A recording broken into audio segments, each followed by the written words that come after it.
Amenez-le dans les bureaux des boss, voir s'il y a quelque chose. Oui. Non. C'est la quatrième porte à droite, là. Il y a celle de Plamondon, celle de...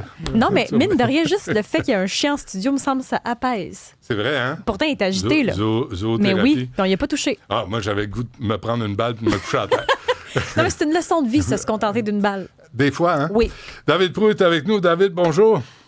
Bonjour, Benoît. Bon, alors, comment l'intelligence artificielle est en train de massacrer une catégorie d'actions à la bourse? Qu'est-ce que tu veux dire? Oui, il y a quelque chose en ce moment qu'on parle qui s'appelle le SaaSpocalypse. Donc, SaaS, c'est pour Software as a Service. Donc, c'est les compagnies de logiciels que les entreprises payent par mois pour gérer leur équipe de vente, pour gérer leur lead, pour gérer leurs projets. Et ces actions-là, depuis 1 an, se font massacrer à cause de l'IA. J'ai fait un petit graphique pour donner une idée là, pour les gens qui regardent. Je vais l'expliquer pour les gens à l'audio. Donc, Figma, sur 1 an, a perdu 79% de sa valeur. Ça veut dire que quelqu'un aurait mis 100 $, il lui resterait 21 $. Atlassian, moins 73%. HubSpot, moins 68%. Workday, moins 46%. Faut comprendre, tu achètes une action, puis elle perd la moitié de sa valeur ou plus en dedans d'1 an. Et pourquoi il y a cette chute-là? Ouais. Il y a 2 raisons.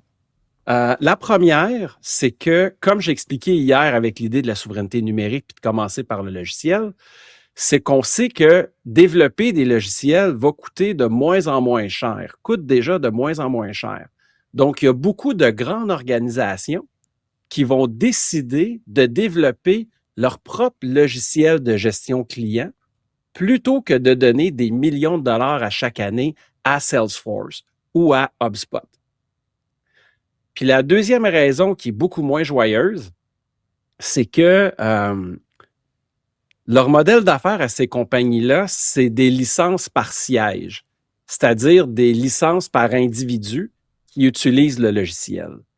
Et on voit dans un avenir très, très proche qu'on va avoir besoin moins d'individus parce que les IA vont faire le travail des individus. Donc, ces firmes-là vont perdre un nombre de licences parce qu'on va moins de monde à travailler sur ce logiciel-là. Comment les intelligences artificielles peuvent prendre des décisions à la bourse?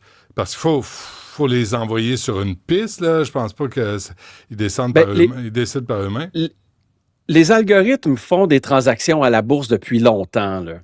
Même, tu vois, pour pouvoir héberger tes serveurs près des serveurs, exemple, du New York Stock Exchange, les compagnies vont payer un loyer hallucinant pour que leur serveur soit le plus près physiquement possible des serveurs de la bourse pour pouvoir recevoir l'information des nanosecondes avant le reste du marché pour pouvoir transiger le plus rapidement possible. Donc, ça fait longtemps que les algorithmes prennent le contrôle de la discussion. Ouais. Hein? Je pense que tu vois, l'algorithme a saisi David Proulx. Est-ce qu'on le rappelle ou... Oui, go. L'intelligence artificielle est capable d'appeler sur un téléphone fixe. Ben oui. Ça peut. Non, mais c'est rare que ça arrive avec David. Mais là, est-ce que c'est le réseau qui le censure? Moi, je pense que oui. Penses-tu que c'est Internet qui le censure? Moi, je pense que c'est Wall Street. Il a dit là, lui, il faut le taire. Faut le faire Il nous fait peur. Oui, je pense que oui. Écoute, si on le rejoint pas... on attend David Proulx faire la conclusion de sa chronique. David Proulx, est-ce qu'il y a un téléphone normal? Oui. Normal. Oui. En ligne, filaire? Soit filaire ou juste un téléphone régulier. Ouais. Nous, on a un chez nous. As-tu ça chez vous? J'en ai plus. Ouais, J'ai plus de ligne fixe. Ouais, okay. Mais quand tu manques d'électricité, tu le regrettes. Ben oui. Bonjour. Ouais, c'est vrai. Je suis de retour. Micropanne d'électricité. Fait que tu vois, peut-être qu'est-ce qui va nous sauver des robots qui vont vouloir prendre tout le contrôle, ça va être une panne d'électricité d'Hydro-Québec. Ils vont tous arrêter de fonctionner. Ils nous seront sauvés. Je suis une sorcière. OK. Oui, t'es une sorcière. Fait que l'intelligence artificielle, ça a l'air d'être bien big, là, mais t'as une switch à off, puis ça vient de se régler. Exactement. mais tu ris, hein, mais une des règles qu'Elon Musk pousse énormément, c'est que tous les robots physiques aient une grosse switch, un gros interrupteur off pour que quand un humain a besoin de les éteindre, il a juste à appuyer sur le gros bouton puis que le robot s'éteint instantanément. Là. Oui, on va y mettre ça dans le front. Mais effectivement, c'est drôle. C'est comme une solution magique et rapide à une haute technologie là, dont on a peur tout le monde.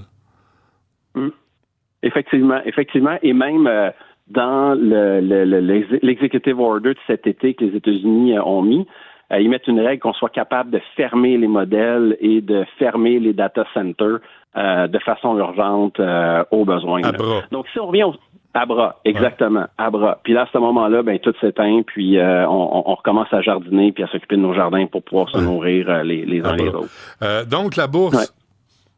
Donc, si on revient au SaaSpocalypse, donc là, ces compagnies-là, les valeurs baissent énormément parce que le marché voit qu'on va avoir moins besoin d'humains pour faire le travail et ça va être beaucoup, beaucoup plus facile de reprogrammer l'équivalent de ces logiciels-là. Mais il y a un autre côté que, lui, explose, c'est le coût du hardware, donc le coût des ordinateurs et en particulier de la mémoire vive. Donc, j'ai fait un autre graphique qu'on peut mettre à l'écran et que je vais expliquer. Il est à l'écran.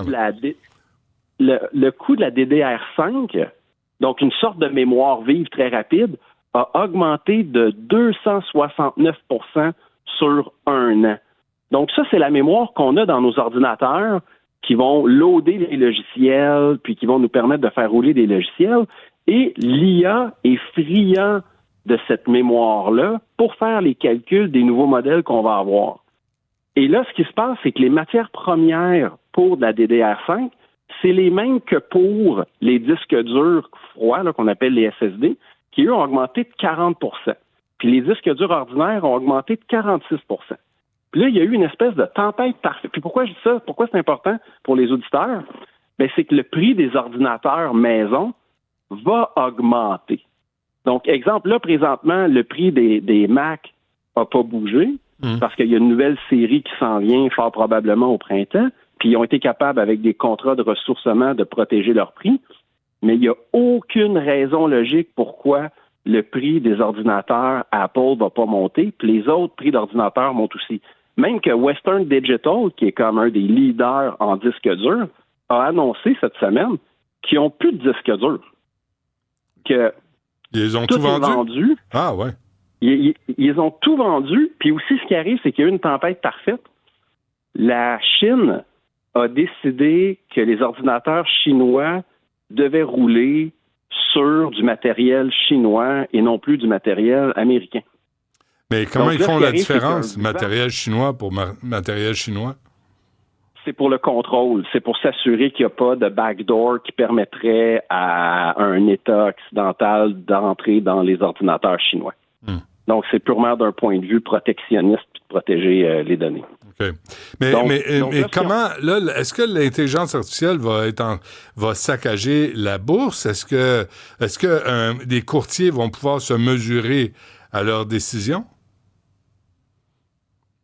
Écoute, tu sais, moi, j'ai un bac en finance des HEC. Puis, si tu veux que je te résume mon bac, puis il y a des conseillers financiers qui ne seront pas d'accord avec ça, mais il y a personne qui bat l'indice sur 30 ans.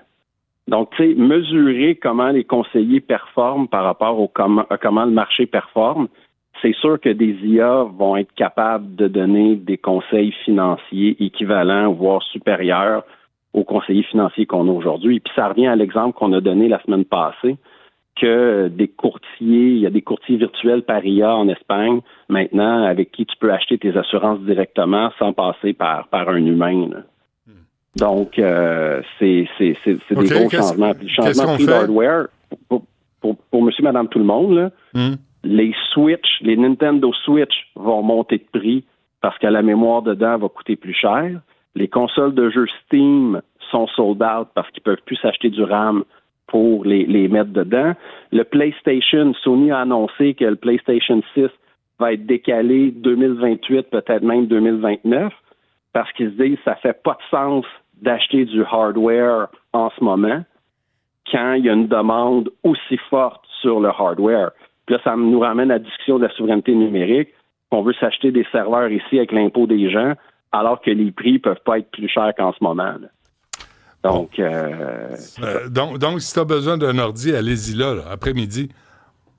Ben moi je peux te dire que de mon côté, j'ai pas besoin d'un nouvel ordi, mais j'ai une discussion avec Madame Proux que je m'achète un nouvel ordi. Mais le problème, c'est que si on l'achète maintenant, puis que ça commence à augmenter dans 2 ans, là, dans 3 ans, notre ordi va être à changer. Là, ça dure pas si longtemps que ça.